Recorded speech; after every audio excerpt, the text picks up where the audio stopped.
Welcome back sa aking YouTube channel. Para sa mga first time lang po manood, please click mo na yan, Jeremy's TV, Manila. Anyway guys, wala na ba ito? Libre lang. Tulong mo na lang din sa kapwa mo. Alright, thank you very much po. So topic natin po today's video, Senador Hontiveros, sinupalpal si Kibuloy. Huwag kang pabiktim. Lumitaw ka lang o umattend ka lang sa hearing ng Senado. Yan guys, yan ang matinding banat o resback itong si Senador Hontiveros. So alam naman natin guys na kahapon talagang nag-viral, di ba? Mabibigat na mga paratang itong si Kibuloy, lalo-lalo na kay BBM, Lisa Marcos at Martin Romualdez. So napakahaba ng litanya niya guys. So napanood nyo naman siguro, di ba? Ginawa natin yung part 3, chinap-chap natin kasi nga sa haba nun, baka mainip kayo, di ba? So kung titingnan natin guys, kung ina-analyze nyo yung pinagsasabi kapon ni Kibuloy, parang ano lang siya, gumagawa lang siya ng excuses, di ba? O nagpapalusot lang siya, di ba? Kasi sa dinami-dami ng sinabi niya, iisa lang naman ng ending niyan guys kung susumahin nyo, di ba? Kailangan niya pa rin umattend sa Senado. Kahit sinasabi niya, hindi ako aattend dyan. Di ba, nung una, sabi nga nila, hindi ako aattend dyan, di ko kinikilala ang Senado. Sa korte tayo magkita, doon nyo ko sampaan ng kaso. Di ba? Pilit na ginigiba ang hearing ni Senador Hontiveros para hindi matuloy. Pero siyempre, hindi pa tatalo itong si Senator Risa kasi nga naman, mandato yan ng gobyerno in aid of legislation, di ba? Itong hindi maraming nakakaintindi, nakakaunawa. Pag sinabing in aid of legislation, madali naman siyang intindihin guys. Hindi mo naman kailangan maging abogado. Napakadali niya. So, ibig sabihin yan, kaya gumagawa ng mga Senate hearing, hindi lang naman yung first time, di ba? Sa mga nanonood ng mga hearing sa Senado. Hindi po rin yan korte. Hindi rin sila yung lumilitis, di ba? Kaya sinasabi niyang ganyan o nagkakaroon ng hearing para yung batas tinitignan nila kung kailangan dagdagan ng pangil, tapangan, i-extend, i-abolish, ayusin. Yun ang purpose niyan. At siyempre yung malantad, lalo na dito, di ba? Kagaya nung kay Senior Aguila, nakita naman natin, di ba? Kung hindi yun binigyan ng pagkakataon na magkaroon ng hearing sa Senado, sa tingin nyo guys, may mangyayari, di ba? Kasi ito, pagka sa mga korte-korte lang ng mga sakop nila, lalo na kung malalakas ang impluensya nila, wala yan, may impluensyahan sila. Pero pag sa national kasi, kagaya nito, nakikita ng publiko, di ba, mga Senado, lalo na itong si Senator Hontiveros ang nag-hearing, walang lusot yan. Lalantad at lalantad yan, di ba? So, sa mga tumututol sa pag-hearing sa Senado, ang gawin nyo guys, pumunta kayo dun sa Korte Suprema, ipa-suspend nyo, ipatigil nyo yung hearing dyan sa Senado, o kahit sa Kongreso, isama nyo lang sa Kongreso, kung yan ay illegal. Sasagutin naman kayo ng Korte. Kasi guys, nag-comment ako sa isang DDS vloggers na nagla-live siya. Di ba? Nagla-live siya. So, ang sabi ko, pabiktim lang yan si Kibs. Di ba? Pabiktim lang yan. Ang gawin niya, sabi ko, harapin na lang niya yung Senado at Kongreso. Yun ang tamang dapat gawin ni Kibuloy. So, sumagot siya guys, live ha? Sumagot siya. Ang sabi niya, hindi mo kasi nararanasan yung political pressure. Diba? Siguro, sinasabi niya, pag kinakalaban mo yung politika, may pressure talaga. Kumbaga, nakakatakot. Sige, pwedeng may gawin naman sa'yo. Totoo naman yon, may pressure. Pero, ako, wala naman sa akin na gano'n, na political pressure. Hindi naman tayo kilalang tao, guys. Ordinary tao naman. Pero, ang isang halimbawa natin dyan, guys, ito, isang halimbawa natin, kung talagang ito si Kibuloy, ay hindi guilty, hindi naman natin sinasabing guilty, binibigyan na siya ng due process para ipagtanggol lang sarili niya. Kaya nga sa pinasubpina, dahil hindi siya uma-attend.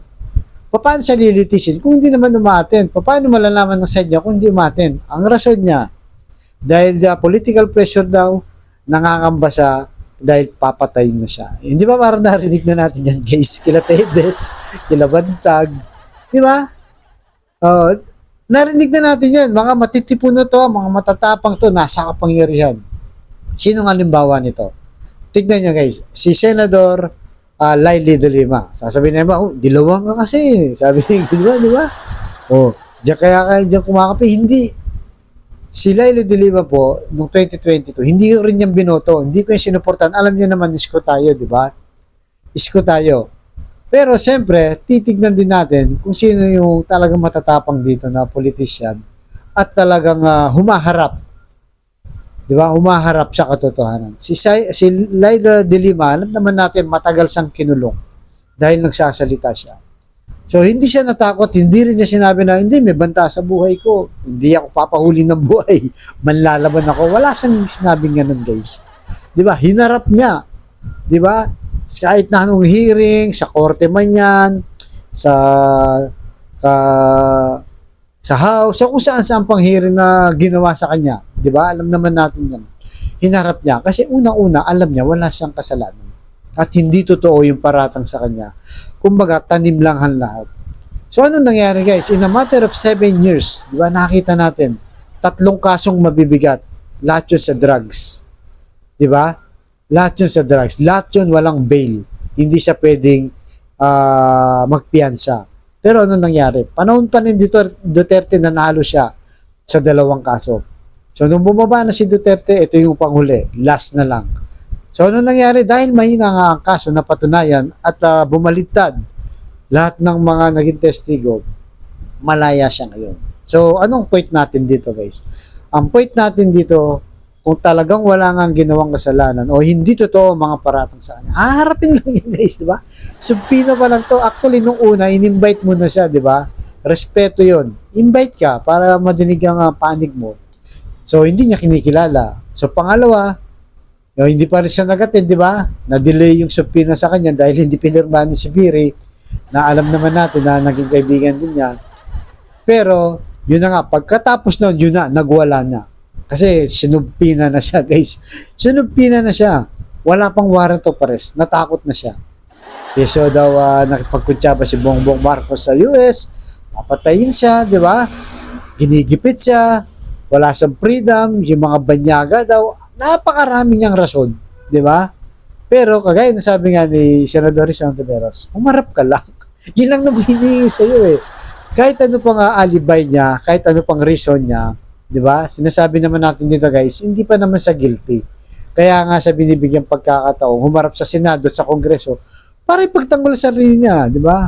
Na hindi totoo yung mga paratang yan. Kaya ko yung pabulaanan. Harapin lang niya. Pero kung the more na hindi siya umaharap, kung gaya nangyari kay Bantag, kay Tebes, di ba? Lahat ng hindi umaharap. Kasi guys, kahit anong gawin natin, gobyerno to. Kongreso, Senado, nasa mandato ng batas, nasa konstitusyon sila na nagkakaroon ng hearing. At meron silang karapatang magpasumpina, magpa-arrest, magpa-contempt. Hindi yan mababago ng kahit na sinong politiko, di ba? Kahit na mga matataas na opisyal pa ng gobyerno, di ba? So, yun ang dapat niyang gawin. Harapin lang niya. Sa dami ng akusasyon, paninira kay BBM, again guys, alam niyo naman, hindi rin natin sinuportahan si BBM noong 2022. Pero wala naman tayong nakita kay BBM na talagang binanatan nitong si Kibuloy, di ba? O nakipagkuntsaba. O kahit kay Duterte, hindi rin niyang bumanat. Ang bumabanat sila pa nga, di ba? Si Duterte, sinasabi niya, drug addict siya. Si Kibuloy, ganun din sinasabi, drug addict si BBM. Hindi ka na worthy bilang isang presidente, sabi niya, di ba? So parang wala nang tiwala ang taong bayan. Bumaba ka na sa pwesto. Ganun yung ginawa nila Baste. Bumaba ka na sa pwesto. Di ba? Yun ang sinasabi nila. Kumbaga, yung desisyon nila, gusto nila yung masunod. May batas tayo, may constitution tayo. Hindi nyo pwedeng gawin yan dahil may gobyerno tayo. At sila rin naman ay umupo sa gobyerno. Kaya yung panahon ni Kibuloy na nung panahon ni kasagsagan, guys. Di ba? Nung panahon ni Duterte, wala, di ba? Nakita nyo naman, pa-chill-chill lang siya, di ba? Nung mga bago nangyari ito, guys, di ba? kung ano man maging issue, interview kagad kay Digong sa gikan ng masa. Di ba? Chill-chill lang, tumatawa pa siya. Si Kibuloy, di ba? Pero bakit wala sa sinasabi na may banta sa buhay niya, halugugin siya, papatayin siya. Wala naman, di ba? Ito lang, nung lumabas lang yung subpina, guys. Tsaka siya nagsalita na kung ano ang mga sinasabi niya para sa kanyang sarili. Pero pag hindi may natin, napakalayo, guys. Malayo dun sa issue. Parang binibida lang niya ang sarili niya, sila nila Duterte. Pero anuman ang sabihin niya, anuman ang rason niya, guys, sirain man niya si BBM, yung gobyerno, yung mga nagpapahiring sa kanya, nagpapatawag sa kanya sa Senado, lahat ng yan, hindi niya pwedeng gibayin dahil nga nasa gobyerno yan. Mandato ng gobyerno. Kaya nga kung ayaw niya dyan, lumapit na lang sa korte, sabihin niya, ipatigil yung hearing sa Kongreso at sa Senado. Sabihin niya sa korte, di ba?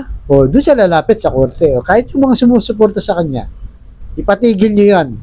Yung subpoena, yung warrant of arrest, yung contempt sa korte. Kasi pakikinggan kayo ng korte kung anong gagawin sa inyo, di ba? So, yun lang po. Yun lang ang nagiging problema ni Kibuloy. Ang punot dulo nito, humarap lang siya dapat. The more na hindi siya umaharap, kahit na anong rason niya, ibig sabihin guys, tinatakasan niya yung batas. Di ba? Hindi niya nire-respeto at hindi niya kinikilala. At hindi ito matatapos kung sa patago-tago lang, parason-rason lang siya. Hindi. Kahit ipagtanggol siya ng buong mga supporter nila ni Duterte, kahit silang dalawa na magtanggol sa kanilang dalawa, wala pa rin mangyayari. Sumunod kayo sa batas. Di ba? Sumunod kayo sa mandato ng konstitusyon na nagpapahina na legal, legit ang hearing sa Senado, legit ang hearing sa Kongreso. Kung sinasabi mo may politika, kasama na rin yan guys. Wala na tayong magagawa kasi nangyayari na rin yun. Alam niyo naman na nangyayari sa ating bansa yan. Pero siyempre sa kabila ng politika na yun, mas kailangan ng umiral, di ba?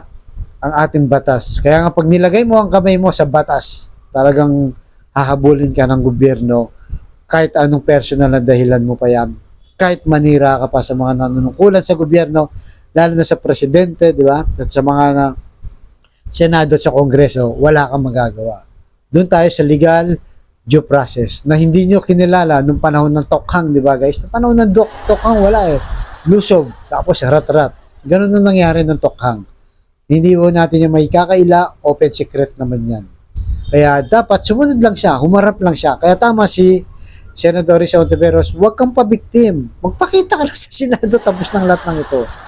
At kung talagang gusto niyang humarap guys, even sa USA, di ba? May kaso siya doon, may warrant of arrest niya. Pwede naman siya mag-volunteer na pumunta doon sa Amerika. Ba't di siya pumupunta para harapin, para din pasinungalingan, para depensaan ng kanyang sarili. So, ganun din dapat ang gawin niya dito sa ating bansa. Di ba? Kung sinasabi niya, tinatanggal siya ng karapatan, dahil ang mga banyaga daw, kukunin siya, babanatan siya, yariin siya, nandito ka sa Pilipinas. Even yung mga natin, hindi mo naman nire-respeto, wala din yan, di ba? Talagang sa ayot gusto mo, kailangan mong umattend. Kung hindi, pugante ang mangyayari siya. Para talagang magtatago na siya habang buhay. Dahil hindi mo kinikilala ang batas. May gobyerno tayo. May gobyerno tayong itinayo. Nakagaya sinasabi mo nila Jose Rizal, nila Juan Luna, Andres Bonifacio. Sila naghirap dito sa gobyerno na to para umira lang batas at konstitusyon sa ating bayan. So kayo guys, ano sa tingin nyo guys? Masusolusyonan ba to ni Kibuloy, di ba? Na may banta daw sa kanyang buhay, kaya hindi siya kikilala sa Senado, sa warrant of arrest at kung ano pa mga issue ng gobyerno na dadaan naman sa legal na paraan. Anong mangyayari sa kanya? Comment down below po kayo. Malaya po kayo guys kung ano ang sa loobin nyo sa issue ni Pastor Apollo Kibuloy. Again guys, hindi pa siya guilty. Hindi natin sinasabing guilty siya sa lahat ng mga paratang. Ang advice natin sa kanya, pati sa mga supporter nila, ikayatin, convince itong si Kibuloy na humarap sa Senado at Kongreso. Alright guys, hanggang dito na po. Abangan niyo sa susunod kong vlog. Thank you very much.